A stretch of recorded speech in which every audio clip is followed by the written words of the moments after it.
Beraiek asmatutako zerbaitean murgildu egiten dira.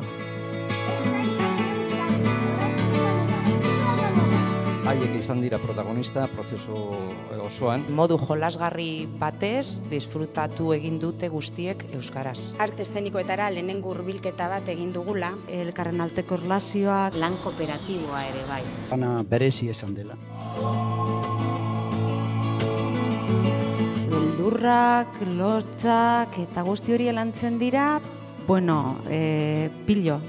Antzerki zaletasuna sortzen da eta haiek irrikitan daude antzerkiarekin. Gurasoak ere konturatu dira egindako aurrerapena. Beraiek ikusi dute posiblea dela bai, euskeraz egitea antzerkia edo nahi duten guztia. Azkenean hemen dago emaitza.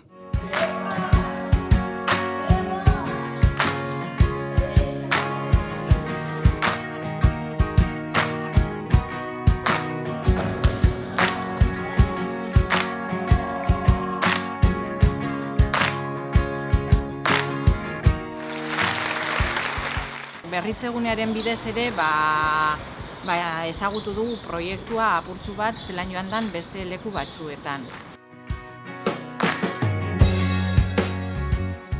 Antzerki hizkuntzako irakasle bi ibili dira ikastetxe, astero, kriston lana egiten. Gure helburua nik uste dut oso ondo bete dela. Alde batetik euskara sustatu, era ez formalean hitz egin, eta ikasleek ikus dezaten euskara gauza atsegin bat, tresna atsegin bat bezala. Horretan ibili gara, hori lortu dugu, ikasleek euskara gustora ibili dira eta beraz gu are gustorago. Gure laguna guztio lagunak utxen gaitu. Ilanda! Ez txarago, okerrago!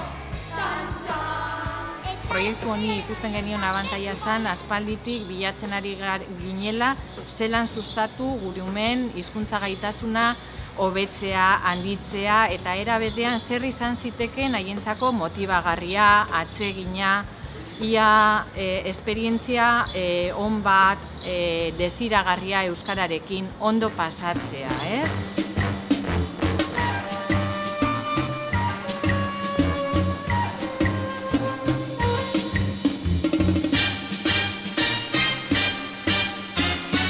Beste helburu bat, haiek gaitasun artistikoak garatzea, nola hitz egin publikoaren aurrean, lotzak sentitzea eta lotzei aurre egitea bai. Talde dinamika ikaragarrizko lana suposatzen du klase baten, elkarrekin egotea eta elkarlanean aritzea. Eta antzerki bat eraikitzeak lana eta elkarlana suposatzen du, erabakiak hartu behar dira, pazientzia eduki behar diot elkarri eta gehien bat begirunea. Adi, zuzendariaren gana joan behar dut hitz egitera. Espero dut zuek ondo portatzea. Antzerkigintza programa hau proposatu zigutenean, ideia polita iruditu zitzaigun eta baietz esan genuen. Eta nik espero nuna esan zen, antzerkian nolan lan egitea gehiagorik gabe. Baina hasi ginenean edo hasi izan gari horretan lan egiten, konturatu nintzen gehiago zala. Hor lantzen ziren ez bakarrik zelan egin antzerki bat, baizik eta hainbat gai tutoretzarekin lotuagoak ziren. Errespetua, hitz egiteko era, hizkuntza landu da pilo bat, adimenetan dana. Ikusi dute hizkuntzaz duela balio bakarrik liburu batean edo lan kuaderno batean lan egiteko, baizik eta bizia dela, ezta? Euren arteko harremanak ere sendotu dira asko. Azken finean guk beti esaten dugu prozesua dela garrantzitsuena. Prozesua da antzerki teknikak ikasi, gero antzeslan bat eraiki eta gero irrikia sentitu, antzerkiaren irrikia. Orduan izan da oso esperientzia positiba, polita eta gainera oso, ez dakizelan zan, arlo guztietan egondala sartuta.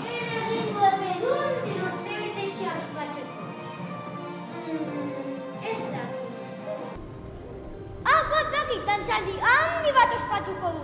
Soldadu, deitu horrenuko bardorik oberen. gaztetzen aldetik oso jarrera ona egondala, irakasle inplikatu asko, eta guk beraiei jaso dien ugunagaitik oso gustora geratu dira esperientziarekin.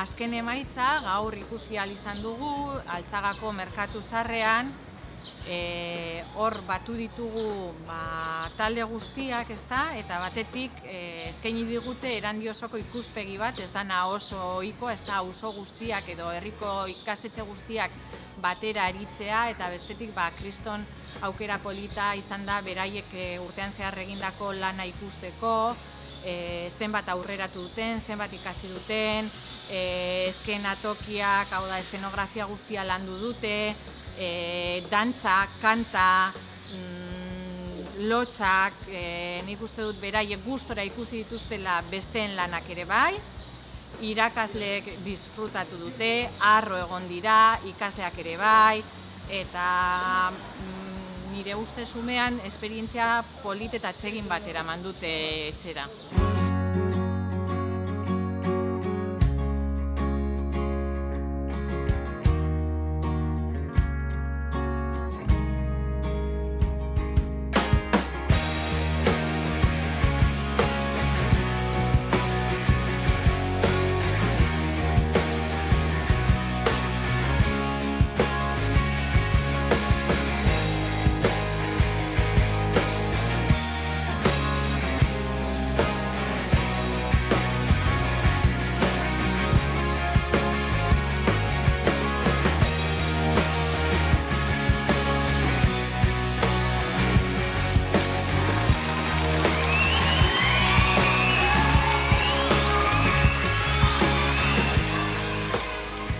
Guztiok egon gara pozik, eta gaur jai bat, antzerki jai bat ospatu dugu.